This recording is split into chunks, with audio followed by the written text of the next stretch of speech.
USA Today Media Group, Redskins Insider, Football Insider, and co-host of Sports on the Hill podcast occasionally. We have Dujunnea Bland. We're going ahead and bring him in now. What's going on, sir? How you doing today? What's going on, man? Doing well. Glad to hear it. So, me and you was predicting the Patriots will win this game. When it came down to the end, I thought it was Brady time. And the damn Eagles found a way to get the only sack of the game, force a fumble, make it an 8-point game, and make it virtually almost impossible for the Patriots to come back. They got the Hail Mary to Grunt where they had the whole team and the fan base surrounding him. And they knocked the ball down and are no longer ringless. I hate to say that. I had a burial ceremony earlier, played taps for all of my ringless memes that I had to bury that I can no longer use. I'm a little disgusted, but it was a good game.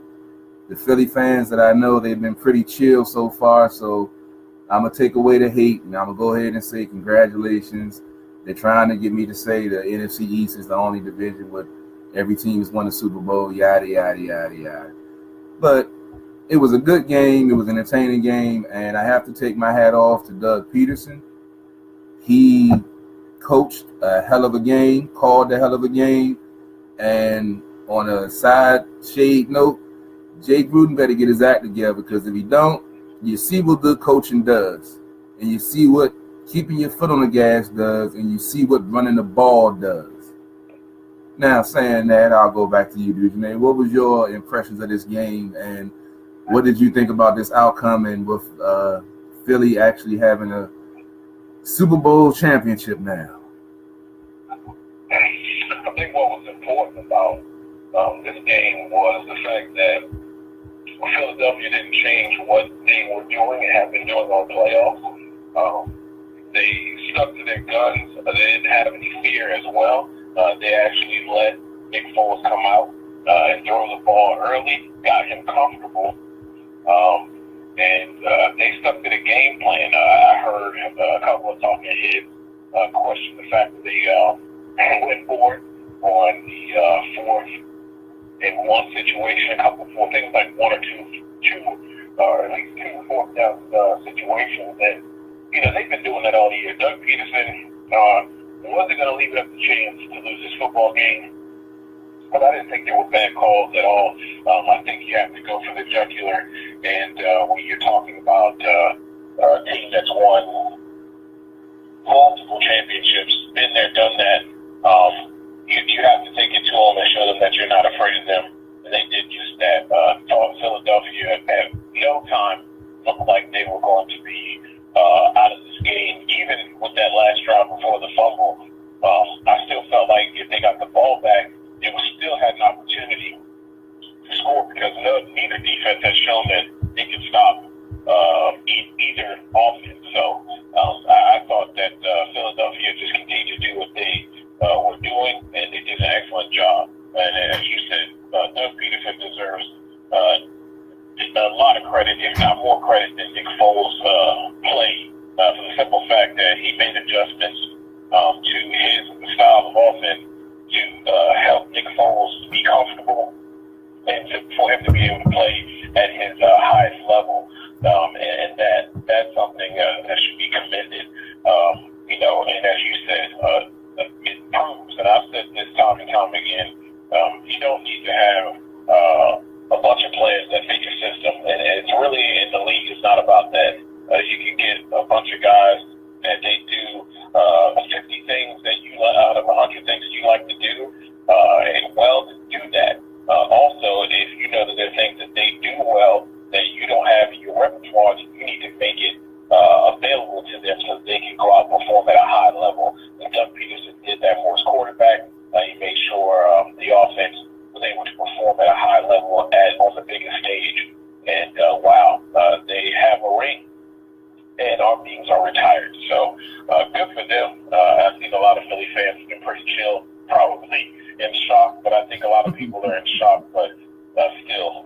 they deserve a lot of credit for what they did last night against Tom Brady and Belichick. No doubt, no doubt. Let's talk about Nick Foles a little bit. You talked about some of those throws that he made. I was very impressed at some of those passes that he had, especially down the seam in tight windows, in double coverage sometimes. It looked like he had, the confidence that, he can make those plays. Now, I wonder what that brings for the future in Philly with Wentz and him. What is that going to mean? He's the MVP of the Super Bowl now, so that's going to be interesting to see how that plays out in the offseason up there. I'm waiting for that whole powder keg to go through. But what was your impressions of Foles, and what do you think had him ready for that big moment for him to be able to shine like he did in the Super Bowl with having the limited starts and experience that he has, even though he was once the starter there in Philly before Chip Kelly came in and changed things around? I think one thing is good that, this guy was on the verge of retiring and going into being a preacher of some sort. So if it wasn't for Andy Reid, and I think the fact that he was confident in his abilities and what he was able to do earlier in the playoffs, his coach setting him up to have success. And I think one thing that really helped him was they didn't come out and try to handcuff him, talking about, well, we're just going to get a couple snaps in and get him comfortable and not allow the jitters to get to him. No, Doug Peterson came right out of the gate and let him throw, allowed him to get out there, put the ball in the air, and get comfortable in what he likes to do.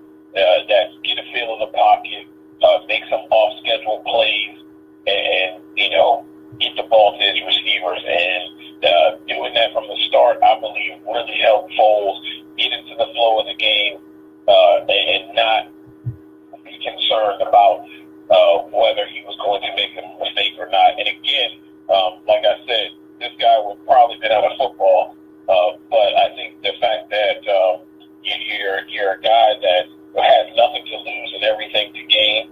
He was a backup on this team. He realizes that he's had his moments here, especially in Philly, where he's played exceptionally well under Chip Kelly. So those combination of things, when you have a guy that's really, doesn't have anything to lose and everything to gain, he's not overcompensating or focusing or, being caught up in the moment. But he was able to go out there and perform, and then his coach setting him up to be able to go out, make plays early, really helped his success, especially late in that football game when they needed to have some big plays, and he was able to execute and get that done. No doubt, no doubt. I'm going to go to some of the, let's say, controversial issues with this game. It wasn't really any, like you said, it wasn't really no atrocious calls or anything. It was some close stuff that could have went either way. And I saw that they said that they're going to address the what is a catch issue at the winter meetings. But with these, on both of the review plays, I was wrong on both of them. I thought the first one, wasn't a catch. I thought the second one was when they reviewed it.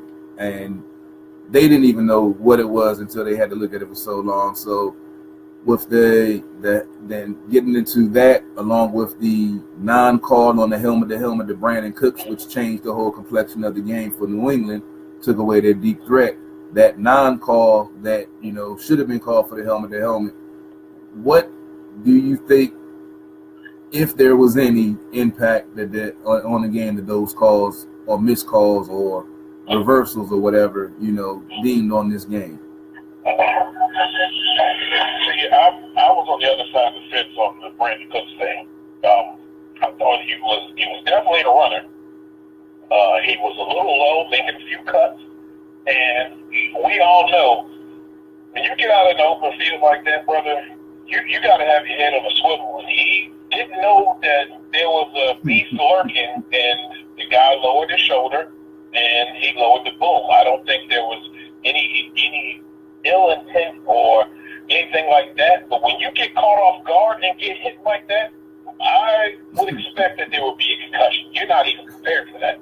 And I like the fact that they didn't call that for the simple fact that so many times during the regular season, We see hit after hit where the guy is properly leading with the shoulder like he's supposed to, and because it looks bad, the flag is out, it's immediately called, and it's a not a reviewable play. So there's no changing those things on the field, and then the NFL has to go back and say, oh, I'm sorry. Hey, it was bad for Cooks. Oh, but you got to keep your head on a swivel. It's the biggest game with, intensity levels to the max. He got caught off guard. He got caught with his pants down and took a lick. How that had an effect, I really don't think it had an effect at all. If you look at a lot of what the Patriots do, Cooks really, at times, has been invincible or invisible in a lot of their games, showing up late. And again, they lost Gronk against the Jags, still was able to get it done. And it seems like it doesn't matter what person, receiver, tight end, running back that Tom Brady loses, they're still able to get it done. And the score reflects that. I mean, he did have basically, they had about 600 yards worth of offense. So, I don't think there was any effect there. I was with you on the first call to, I think it's Clement, who had that catch. I thought that it would be a non-catch for the simple fact that he didn't have control. He had control, and he didn't have control. And when his second foot came down after regaining control, it was on the chalk. But, did it make a difference in the game? No, because we know that the Patriots came back and took a 1-point lead. And if you want to factor in all those missed field goals, it might be a little bit of a different story. And I thought the catch with Ertz at the end was the right call. There's no question there. I don't know why we continue to have this issue. The NFL needs to fix it. It's been the same, always has been the same.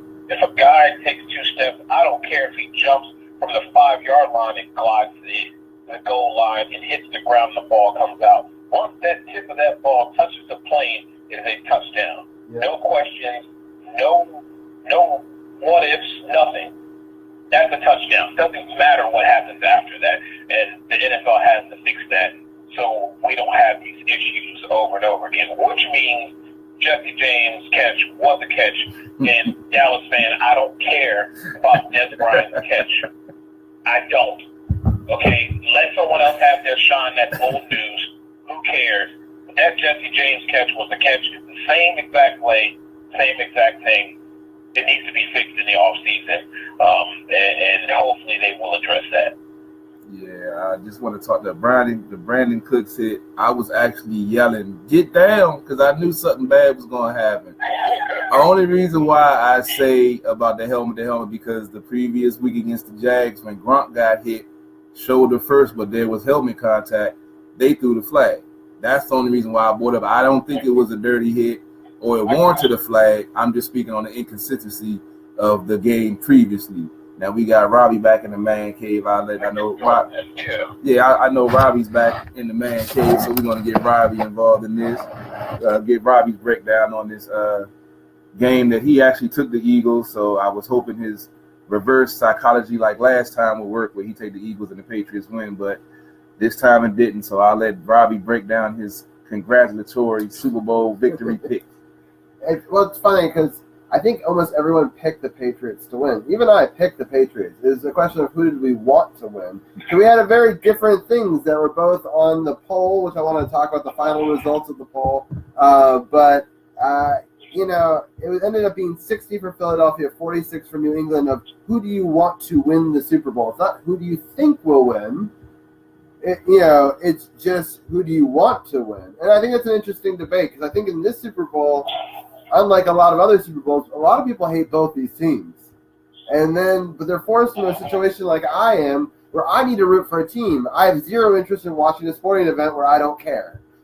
So even if it's just for that one game, I want to root for a team. That's just the way I operate. It's the way I've always been a fan. That's the way I watch sports. And I'll still talk about it analytically and talk about the stats and break it down. But I want somebody to root for. It makes it interesting to watch the game. And people wanted Philadelphia to win because they think New England's won too often, not because they like Philadelphia fans. I went to school in Philadelphia for 5 years. I love the city of Philadelphia. I hate Philadelphia fans. And so, it's very clear for me that I was rooting for the Super Bowl win for the team and the city, but not for the fans. The thing is I hate both fan bases, so that kind of canceled it out in my mind, and that's why I went with the Eagles. Also, I rooted for them in 2005, and this in my mind is the revenge game for Donovan McNabb. And I was really excited how the whole game went down. It was the exact opposite of how the Atlanta game went, and I love those memes about them being ringless, but now we could say we have the best division in the history of all of them because now all the teams have won a Super Bowl, which no other division has. So, yeah, it's pretty awesome. I want to be a part of that group, and it brings respect back to the NFC East, which people are like, oh, the NFC least and bullshit division, and now we lost twice to the Eagles, which I'm really upset about. But that opening loss, the beginning of the season, the very first game of this season for the Eagles when they beat us, I thought it was a horrible loss at the time because it was at home.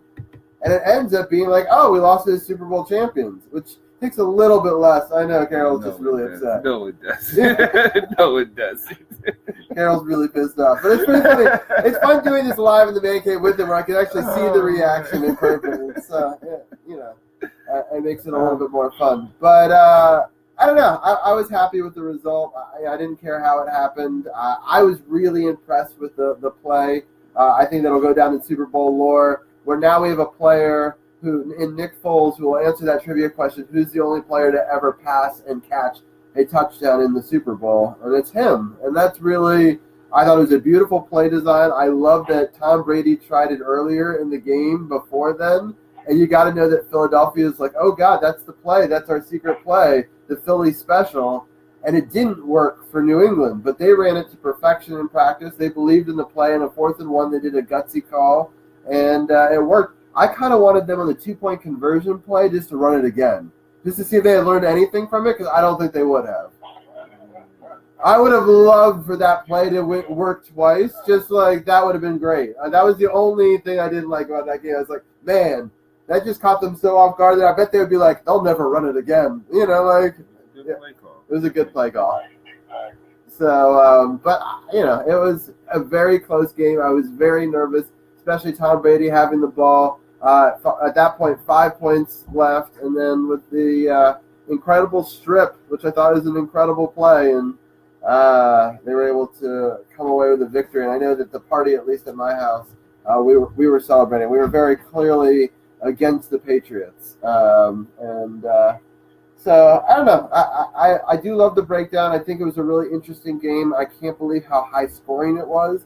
I can't believe how many yards were accumulated. It was really one of these sort of interesting matchups that will go down in history. Tom Brady becomes the first quarterback ever to throw for 500 yards and then also lose. So he has both of them. So I think that's great that stat's always tarnished by Tom Brady.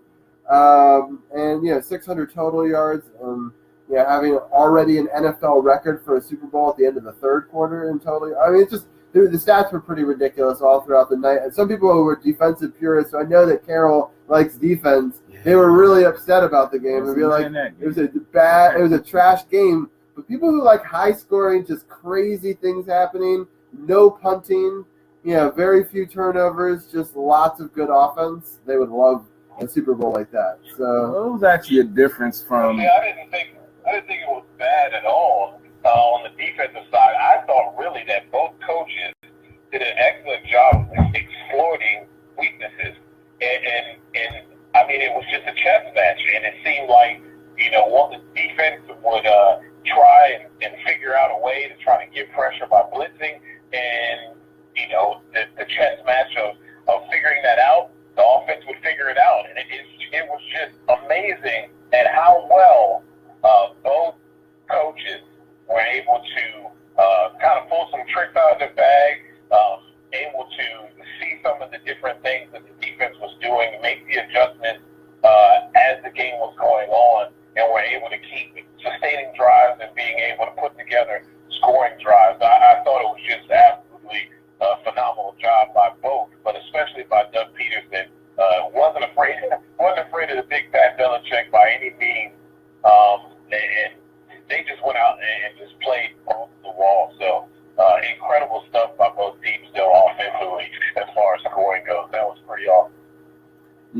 I was basically going to say the same thing. There's a difference between no defense and a great strategy game plan, and it was a chess match. And unfortunately, the defenses couldn't answer the call, but the offenses were on point. And like you said, Peterson exploited the tendencies of the Patriots, and the Patriots didn't have an answer for the stuff that he was doing. So it was definitely a entertaining game. Like I said, I wasn't too pleased with the result, but it was a good game. That's what I was asking for, and that's what we got.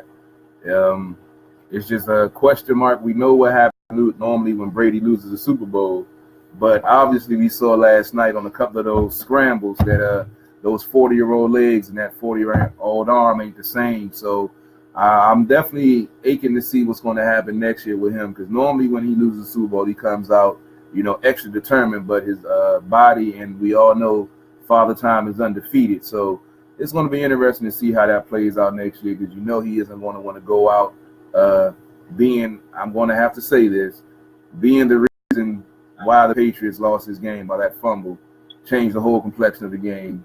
So I'm going to put that on him. I normally don't put it on one player, but normally when it's Brady time, he steps up. I think Father Time had something to do with last night also. So it's going to be interesting going into the next season. And I'll use that as a segue to get into some of this Kirk Cousins franchise/transition tag that the Redskins the rumors are floating around. I personally think it's a bad move. I say wash your hands of it. Let it go. We covered it in pretty good detail last week, Dujunnea, on a video that we did. Appreciate everybody tuning in. Got over 1,000 views on that.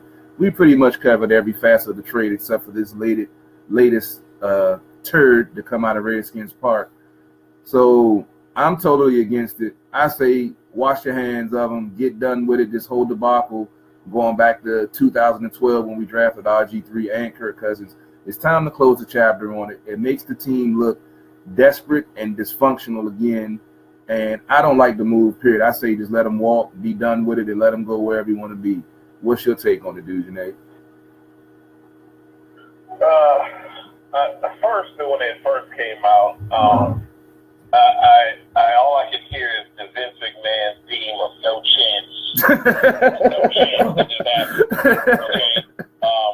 I really don't see any possible way that this is even possible. The fact that it's coming from one source and everybody's piggybacking off of it, and what bothers me about this whole thing, and it comes down with a lot of things. Sometimes the Redskins media has the tendency to say, it's being leaked from this and that way, and they're always leaking stuff. Well, it's funny how it's always Shefty that's always getting it, and it's like, okay, just because he said it doesn't make it true and doesn't make it right. Could it be something they could be putting out there as feelers to see if that could be a possibility? Sure. I don't think it's as bad as people are making it out to be, though. Is it risky? Absolutely. I mean, it's the risk of all risk. I do not blame the Redskins for trying to get compensation. I will agree with you, Carol. I think it's a thing that you probably should wash your hands of. It comes off as being a little bit, it's petty for petty now, and you just need to let it go. But in the same token, I don't blame the Redskins front office for making an attempt to put out, if that's what you're doing, and that's what you did, putting out some feelers and saying, hey, we are considering franchising him and doing a franchise trade, and see who might be interested in that. Because let the truth be known, there's been a lot of teams out there. There are a lot of teams that need quarterbacks. There's been a lot of teams that have expressed or come out and talked about, Kirk Cousins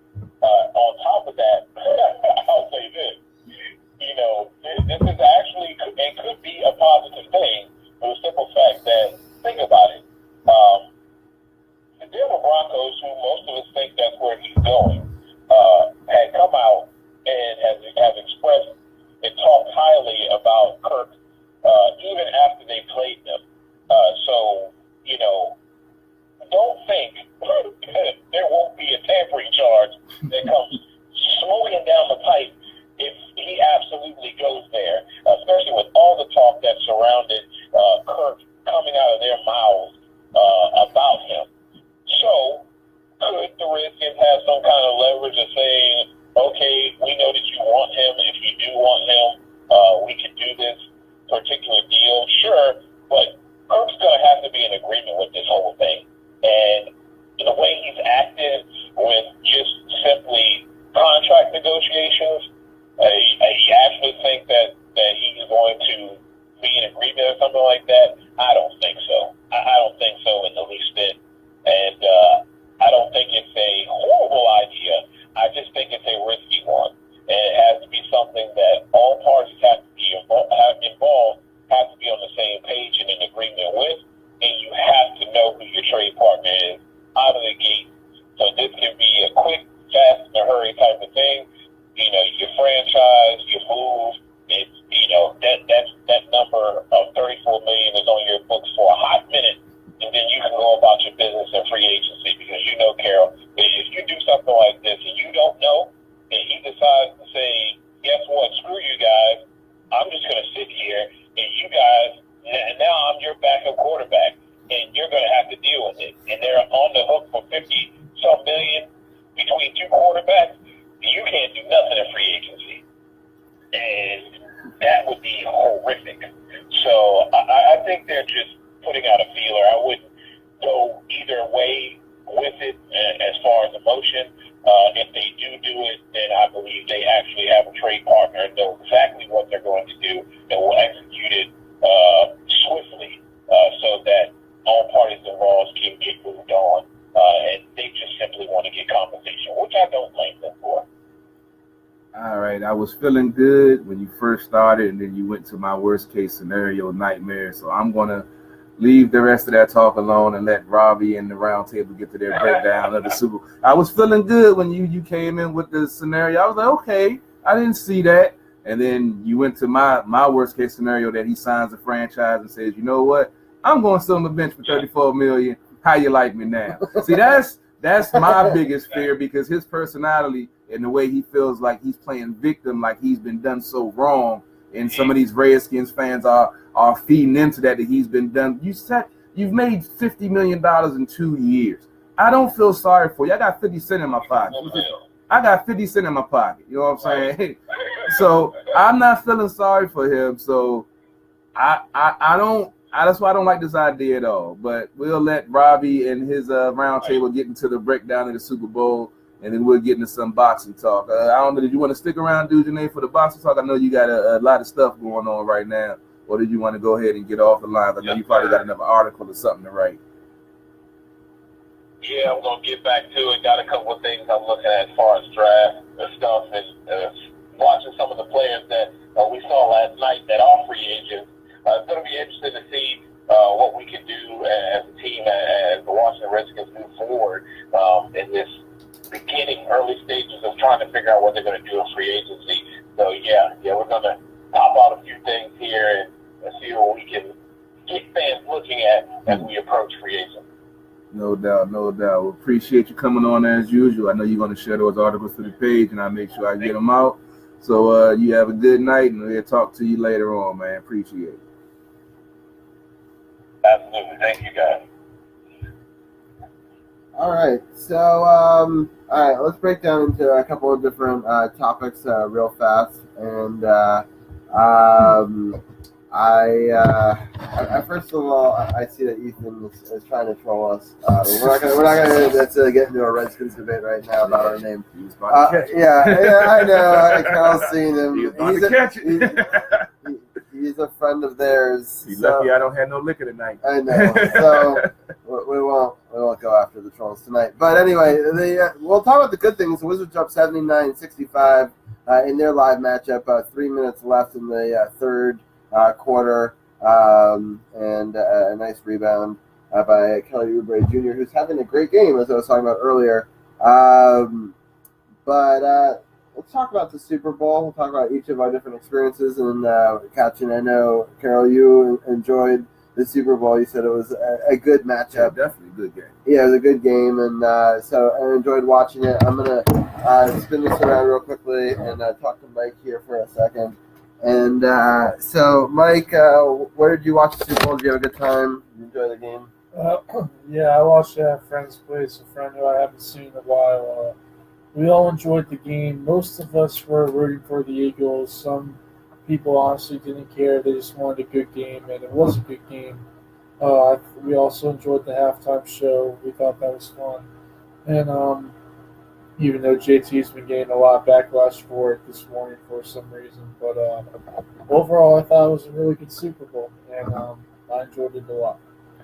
Yeah, I wanted to break that down just for a second, and I'm going to ask Brian Brennan about it as well. I actually thought the Super Bowl halftime was fine, and I actually enjoyed it, and everyone was like hating on it this morning. I was like, what did you expect? He went through his catalog in like less than 15 minutes, like all of his greatest hits with some pretty good special effects, decent dance choreography. Yeah. I think people's expectations now with Lady Gaga doing like the drone thing and stuff like that, they just got to keep on getting crazier and crazier. It wasn't the craziest Super Bowl. It was exactly what you would see at a Justin Timberlake concert. So I don't really know what people were expecting. I also think the sound quality on NBC didn't help very much. It was not very good.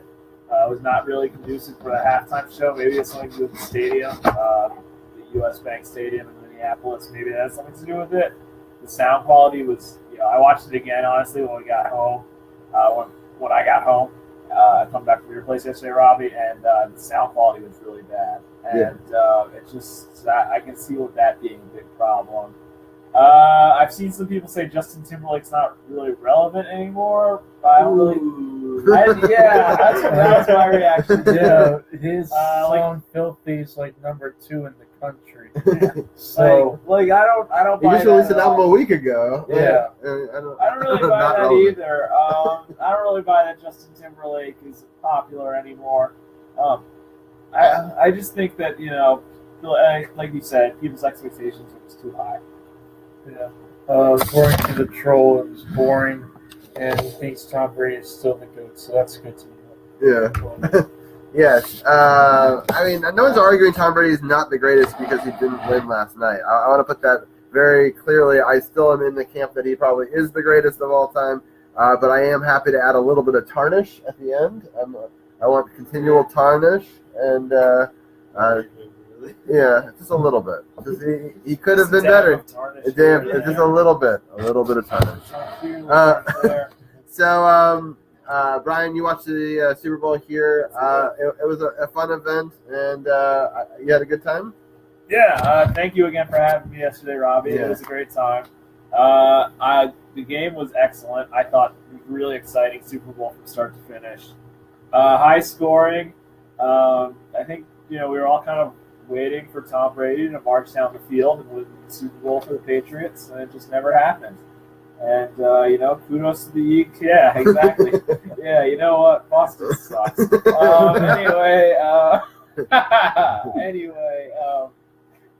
I just thought that, we were just waiting for Tom Brady to march down the field and win the game for the Patriots. He almost did it twice. Yeah, I know. Nice. And, we thought that, I was not expecting him to fumble in a big moment like that. You just never see that or happen. Gronkowski not to make the final catch. I don't want to, tarnish Tom Brady at all in this game, but he was excellent. He had 500 yards passing. He was an excellent. He had one of his best performances ever, and he just came out on the short end. I don't want to even say Nick Foles played better than Tom Brady. Nick Foles just won, really. Tom Brady had 500 yards passing. I think the running big turnover at the end. Yeah, I think the running game, Blunt played very, very well in that game, and I think that may have been a little bit of the difference. Because I agree, both of them were really good at passing. Both of them put up historic numbers. So I thought that the running game for Philly, even if not every single play they got huge chunks of yardage, it kept them honest, and I think that they were really guessing on the play calling, and they actually did a lot more passes than runs, but I thought that the runs were timely and they set up certain situations, which was really good for the Eagles, and they made some big plays down the stretch. They always believed in the players around them. And when they had that play on 4th down where Nick Foles caught the touchdown pass from Burton, that's when I first got the sense that Philly might win this game. Philly might, that's what you need. You need to be able to do something like that. That's the only way you're going to be able to beat Tom Brady and Bill Belichick is to do something like that, creative, pull something rabbit out of your hat like that. Yeah, especially in a game with very few turnovers. What were some of your thoughts on Super Bowl? Yeah, I thought the turning point was when Brandon Cooks just spin around for like no good reason and got his head taken out. Like I thought he should. I was actually saying he should go down before that hit happened when he got taken out. And it was previously another difference was that open field jump. He's trying to jump over that defensive back for like no good reason. It was like if he just even tried to go straight forward, like left or right, I think he probably would have gotten a lot closer to that first down. And I think the Patriots are really short-handed on the receiver position when Edelman out, and even though Gronkowski's a beast and Amendola is pretty good, Hogan's a decent number 2. Like I thought that's when I thought the Eagles had a really good chance to win. I thought they became the favorites as soon as that play happened in the game. And those touchdowns like were 50-50, like based on the officiating. But I can't. If I'm a Patriots fan, I guess I can't complain too much because those are just the way. It's like I can't really see them overturning fall conclusive. Maybe the first one, but the second one was tougher. But they found the benefit of that call against the Steelers. So kind of weird that maybe the league had it out for the Patriots in the Super Bowl this time, and they just wanted them to get there for the ratings, and they're like, "Screw you, New England." That'd be the best. And Yeah. then I thought like Tom Brady, like it was not even like a blindside hit at the end of the game. Like probably should have seen the guy coming, and it's like kind of weird that it happened. But he's made like weird dumb plays before. I remember like he threw an interception like against the Redskins in Spurrier, and the Redskins beat him. It's like he makes dumb plays. Not a perfect quarterback, but he's still probably arguably the best quarterback of all time. Yeah, I think it's interesting people putting out there, the fact that Montana never lost, 4-0, right? Yeah. But I think Tom Brady's better. I think it's better to win 5 than 4. But I just want to add on top of that, I'm not questioning after last night anything about Tom Brady being the greatest of all time because, like I said, he played excellent. He had 500 passing yards or whatever the hell it was. He was outstanding yesterday. But Bill Belichick, on the other hand, was not great yesterday. He benched Malcolm Butler. We were talking about this in the other room. We were talking about this, about how he benched Malcolm Butler, and there's all these other rumors going around. Was Malcolm Butler sick? What, did he go out to a Rick Ross concert and miss curfew? Like, why was Malcolm Butler benched? And, Malcolm Butler said, they gave up on me.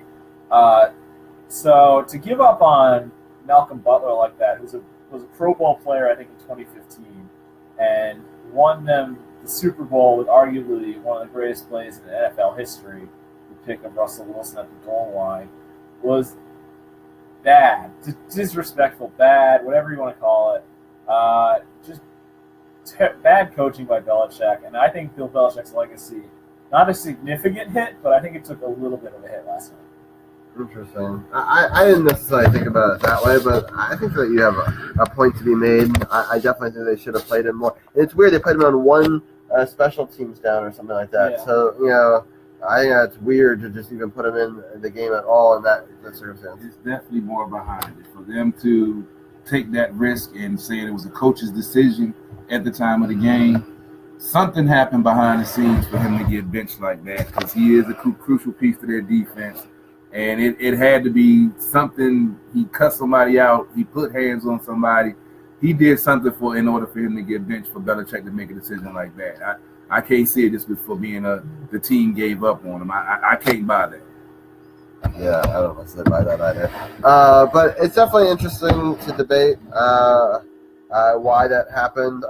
Obviously a missed extra point and a missed field goal are huge blunders in such a close game. So it was definitely, it sets things up very differently if they're able to make them. I thought it was interesting. Both teams missed extra points, which I did not expect to happen. Somebody won some money in Vegas if you bet on that. Yeah, you're right about that. Yeah. I want to give a little update on the Wizards. They're playing pretty well, Mike. Yeah, they're doing pretty well. I think last time I checked, they were up by 12. Bogdanovich just hit a three-pointer at the buzzer to end the period. He's playing well against his former team, but Wizards as a team are playing better. It's going well so far. Cool. So, yeah, it was a good Super Bowl. It was a good end of the NFL season. I was two teams I was dreading to be in it, so I didn't expect to actually enjoy the Super Bowl after all of that. So I was happy about that. And I know that Arun, you thought that living in Philadelphia didn't necessarily make you want to root for the Eagles anymore, but you were rooting for them in this circumstance? I found myself rooting for a good game. Yeah, that makes sense. I can understand. I think there's a lot of Redskins fans that felt that way. But I definitely rooted actively for the Eagles, which is something that I've only now done twice in my life. And both of them against Tom Brady. But I just like to point out that Mike and I, we went to Philadelphia on Saturday, and I went out when we got back from Philadelphia. I was kind of like, I personally don't like either team. I don't like any Boston or Philadelphia sports teams. So after the Super Bowl, I was kind of like, or after we went to Philadelphia, I was kind of like, I kind of want to see. Yeah, I feel like Philly would go pretty insane. Like after seeing how excited the city was today, I feel like they want this, they deserve it. I can all see them do that. Mike, do you feel that way? Yeah, sort of. I mean, I still don't really care for Philly fans, but yeah, there are some nice celebrities there, Philly fans, so yeah, happy for them. Shout out Kevin Hart. Yeah, Kevin Hart was pretty hilarious. All right, well, we're going to get into some boxing talk real quickly. We're running out of time on the podcast, so I'm going to let Carol switch it over and get into some boxing talk real quickly. Appreciate y'all for tuning in, even though the trolls decided to come out. Yeah, we'll go ahead and end this feed. I'll give you another time, Ethan. I'll let you ride this time, but next time we will have words.